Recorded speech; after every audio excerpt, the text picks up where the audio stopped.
ဟုတ်ကဲ့မင်္ဂလာပါခင်ဗျကျွန်တော်ဒီနေ့ကတော့ဟိုပါပေါ့နည်းနည်းလေးပြောချင်တာလေးတစ်ခုရှိတယ်ပေါ့ဘာလဲဆိုတော့ကျွန်တော်တို့ဒီကျွန်တော်မြင်နေတာပေါ့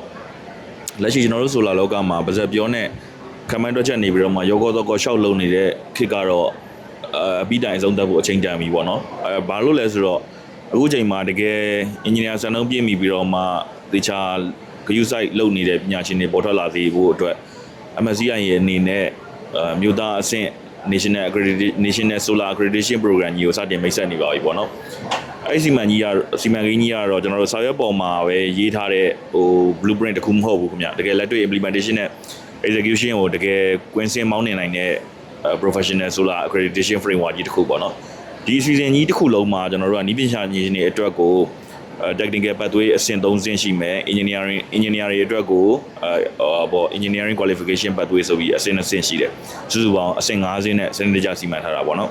ပထမဆုံးနည်းပညာရှင်တွေအနေနဲ့ကတော့ level 1နဲ့ level 3အပိုင်းအထိရှိတယ်ပေါ့နော်အဲ့ဒီမှာတော့ဘာတွေပါမလဲဆိုတော့ဘေးရန်ရဲ့ကင်းရှင်းရေးနဲ့စနစ်တကျတက်ဆင်နိုင်တဲ့ junior solar technician ဆိုတဲ့အဆင့်အစပြီးတော့မှ ကွင်းဆင်းစစ်ဆေးနိုင်တဲ့ senior အဆင့်ပြီးလို့ရှိရင်ကျွန်တော်တို့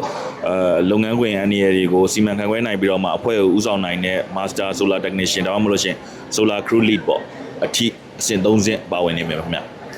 ဒါတွေမကသေးဘူးအဆင့်မြင့် engineer အပိုင်းမှာပေါ့ခုနပြောလိုက်တဲ့ကျွန်တော်တို့ဒီ engineering qualification pathway ပိုင်းမှာဆိုလို့ရှင် level 4မှာဆိုလို့ရှင် electrical production တွေပါမကဘဲနဲ့နည်းပညာစီးမြင့်တွေကိုပြဋ္ဌာန်းမဲ့ professional solar engineer အဆင့်ရှိသလိုအမြင့်ဆုံး level 5မှာဆိုလို့ရှိရင်ကျွန်တော်တို့ master design ဘီဒုကာနဲ့ရေရှည်လက်ပတ်နိုင်အောင်မဟာဗျူဟာတွေကိုစီစစ်အတည်ပြုပေးနိုင်မဲ့